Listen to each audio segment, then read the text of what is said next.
कच्चा चिट्ठा में आज सबसे पहले बात रूस के राष्ट्रपति व्लादिमीर पुतिन के 1 लाख सैनिकों की करेंगे, जिन्होंने यूक्रेन के खार्किव में ऐसा हमला किया कि जेलेंस्की को बड़ा सदमा लगा है। पिछले 24 घंटे में पुतिन की फौज चुन चुनकर यूक्रेन की सेना से क्राइमिया का बदला ले रही है। पुतिन के इस ट्रिपल अटैक में 1 लाख सैनिकों के साथ साथ 900 टैंक भी यूक्रेन को रौंद रहे हैं।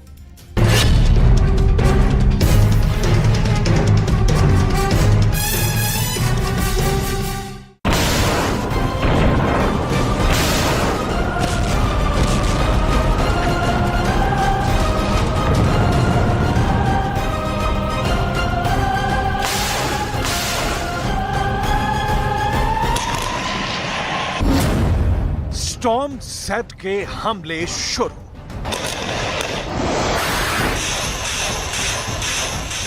चाहे यूक्रेन की सेना के जनरल हों या फिर नाटो के 31 देशों के जनरल, कोई भी रूस के तूफानी हमलों को रोक नहीं पा रहा है। 4 जून से शुरू हुआ रूस के खिलाफ यूक्रेन का काउंटर अटैक 45 दिन या कहें कि 1.5 महीने बाद भी रूसी सेना को यूक्रेन के पूर्वी और दक्षिणी इलाकों से खदेड़ नहीं पाई है।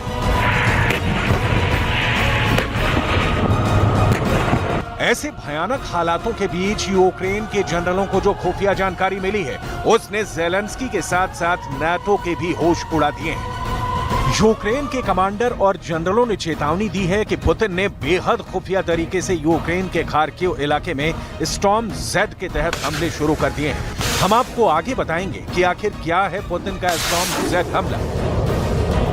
लेकिन आप इतना जान लीजिए कि पहली बार पुतिन के सबसे माहिर 1 लाख सैनिकों ने खार्किव इलाके पर हमले शुरू कर दिए हैं।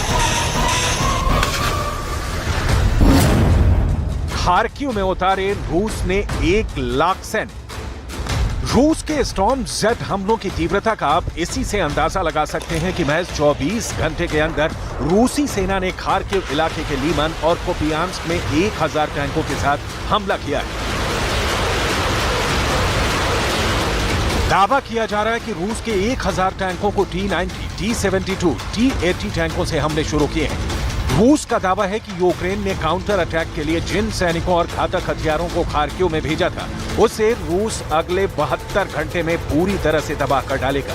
रूस के स्टॉर्म ज़ेड हमलों में 1000 टैंकों का पुतिन की सेना पहली बार इस्तेमाल कर रही है। 1000 टैंकों से पुतिन का हमला।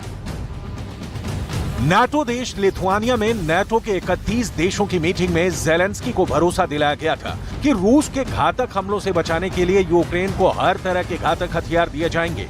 अमेरिका, ब्रिटेन, जर्मनी और फ्रांस ने तो यहां तक दावा किया था कि रूस की सेना और उसके हथियार बुरी तरह से तबाह हो रहे हैं। इसीलिए अब रूस ज्यादा घातक हमले यूक्रेन पर नहीं कर पाएगा।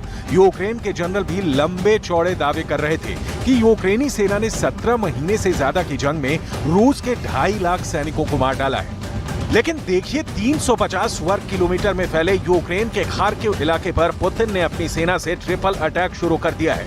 हैरानी की बात तो यह है कि रूस ने स्टॉर्म ज़ेड हमलों पर कोई बड़ा दावा नहीं किया है, बल्कि यूक्रेन के जनरल और कमांडर दावा कर रहे हैं कि रूस के स्टॉर्म ज़ेड हमले शुरू हो गए हैं। पहले हम आपको दिखाते हैं कि आखिर रूस के स्टॉर्म ज़ेड हमले हैं क्या।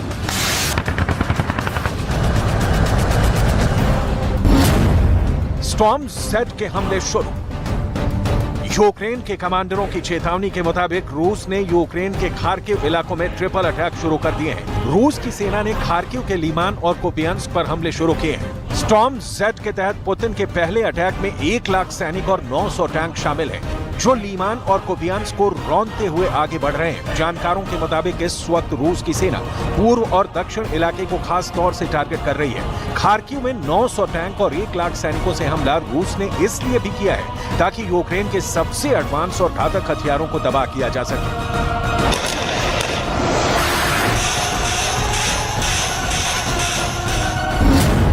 स्टॉर्म ज़ेड के हमले शुरू। हैरानी की बात तो यह है कि रूस ऐसे वक्त में खार्किव इलाके पर हमले तेज कर रहा है, जबकि यूक्रेन के ओडेसा और मिकोलाइव में रूस यूक्रेन से क्राइमिया पुल पर हुए भयानक हमलों का चुन चुन कर बदला ले रहा है। खबर के मुताबिक यूक्रेन के ओडेसा और मिकोलाइव में रूस ने भारी तबाही मचाई है। रूस के कब्जे वाले क्राइमिया पुल पर हमले के बाद से ही रूस लगातार यूक्रेनी क्षेत्रों को निशाना बना रहा है। यूक्रेन के कमांडरों का कहना है कि रूस ने उसके ओडेसा बंदरगाह पर लगातार दूसरी रात हवाई हमले किए हैं। रूसी रक्षा मंत्रालय के प्रवक्ता इगोर कोनाशेंको ने रूस हमले पर खुलकर बयान दिया है। Сегодня ночью вооруженными силами Российской Федерации нанесен групповой удар возмездия высокоточным оружием морского базирования по объектам, где готовились террористические акты против Российской Федерации с применением безэкипажных катеров, а также месту их изготовления на судоремонтном заводе в районе города Одесса. दक्षिण पूर्व से भागे यूक्रेन के जनरल। पूर्व से दक्षिण तक पिछले 24 से 36 घंटे के अंदर रूसी सेनाएं यूक्रेन सेना पर भारी पड़ती जा रही हैं। हारते और पिटते यूक्रेन की हालत देखकर America, France, Britain, Germany, Poland जैसे नेटो देश भी यूक्रेनी सेना के काउंटर अटैक को लेकर बेहद नाराज होने लगे हैं। उन्हें ऐसा लग रहा है कि यूक्रेन अपने युद्ध में नेटो को जानबूझकर इतना फंसा रहा है ताकि नेटो को रूस के खिलाफ सीधा युद्ध करने के लिए मजबूर होना पड़े। रूस ने जिस तरह से यूक्रेन के खार्किव में ट्रिपल अटैक किए हैं वो हैरान करने वाले हैं। 1 लाख सैनिकों के साथ लगभग 1000 टैंकों से हमला नेटो और यूक्रेन के होश उड़ाने वाला साबित हो रहा है। अब आप ये भी देख लीजिए कि रूस का तोपखाना और रॉकेट आर्मी किस तरह से खार्किव इलाके में हमले कर रही है। 555 तोपों ने उड़ाए खार्किव के चीथड़े। रूसी सेना ने 350 वर्ग किलोमीटर में फैले खार्किव शहर और कस्बों पर ट्रिपल अटैक किया है। 1 लाख सैनिकों के साथ 900 टैंक के अलावा रूस के तोपखाने ने खार्किव के चीथड़े उड़ाकर रख दिए हैं। जानकारी के मुताबिक लिमन, कुपियांस्क में रूस ने 555 तोपों से हमले शुरू कर दिए हैं, जबकि रूस की rocket army 370 MLRS rocket system से दिन रात हमले कर रही है। खबर के मुताबिक रूस के तोपखाने और रॉकेट आर्मी ने खार्किव के लिमन और कुपियांस्क में यूक्रेनी सेना को तबाह करके रख दिया है। इन इलाकों का रूसी सेना ने वही हाल किया है जो ओडेसा और मिकोलाइव का किया है। दक्षिण पूर्व से भागे यूक्रेन के जनरल। В районе городов Николаев и Одесса уничтожены хранилища топлива общим объемом около 70 тысяч тонн, с которых осуществлялось обеспечение военной техники вооруженных сил Украины горючим. Все спланированные к удару цели поражены. Зафиксированы пожары и детонация на уничтоженных объектах. यूक्रेनी सेना के जनरल और कमांडर ज़ेलेंस्की को लगातार ताजा हालात के बारे में जानकारी दे रहे हैं। बेशक यूक्रेन के पास बेहतरीन खुफिया इनपुट और नेटवर्क मजबूत है, लेकिन पुतिन जैसे लड़ाके के सामने नाटो और यूक्रेन पानी मांग रहे हैं। रूस के स्टॉर्म जेट हमलों को लेकर यूक्रेन में हड़कंप मच गया है, क्योंकि पुतिन ने 1.5 महीने पहले ही कह दिया था कि रूस के 7 लाख रिजर्व सैनिक जब यूक्रेन पर चारों तरफ से हमला करेंगे तो यूक्रेन को कोई बचा नहीं पाएगा।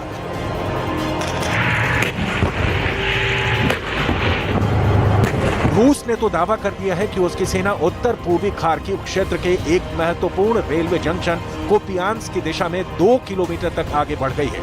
वहीं यूक्रेन की उप रक्षा मंत्री हन्ना मलियार ने कहा कि यूक्रेनी सेना ने पूर्व में बखमूत के पास नई बढ़त हासिल की है। हैरानी की बात यह है कि पिछले 6 हफ्तों से यूक्रेन बखमूत से रूसी सेना को खदेड़ नहीं पाया है और अब यूक्रेन के पूर्वी और दक्षिणी इलाकों पर पुतिन के ट्रिपल अटैक भी शुरू हो गए हैं। हालांकि ज़ेलेंस्की अभी भी जीत के दावे कर रहे हैं।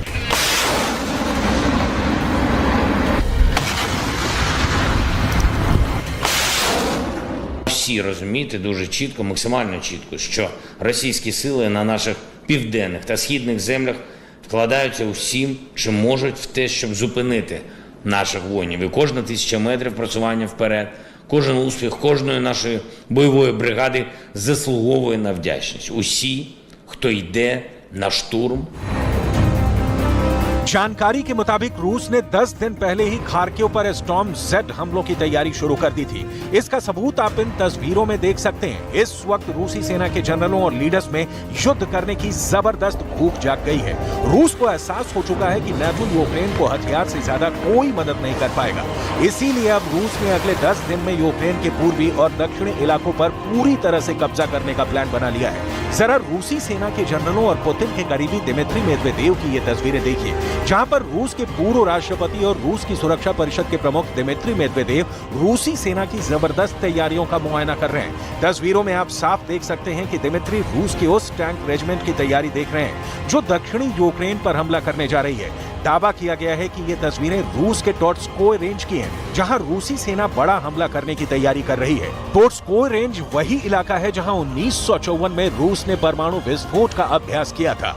यानी रूसी सेना परमाणु विस्फोट वाले इलाके में जबरदस्त सैन्य अभ्यास करने में जुटी है। पुतिन ने भी साफ कह दिया है कि चाहे यूक्रेन के लेपर्ड टैंक हो या फिर अमेरिका से मिलने वाले F-16 लड़ाकू जेट, रूसी सेना सभी को जलाकर भस्म कर रही है। В сфере мировых финансов, потому что, используя доллар как инструмент вооруженной борьбы, а по-другому и не скажешь, они порождают сомнения в надежности американской валюты как... स्टॉर्म Z के हमले शुरू। यूक्रेन के खिलाफ अचानक 1 लाख सैनिकों को खार्किव में उतारना पुतिन की बहुत बड़ी रणनीति है। अब मजबूरी में यूक्रेन को अपने रिजर्व सैनिकों को जंग में उतारना पड़ेगा। ऐसा करने पर यूक्रेन के बहुत ज्यादा सैनिक रूस के स्टॉर्म Z हमलों में मारे जाएंगे। ऐसे हालात में नाटो के सामने एक ही विकल्प रह जाएगा कि यूक्रेन की जमीन से नाटो रूस के खिलाफ जंग शुरू करे।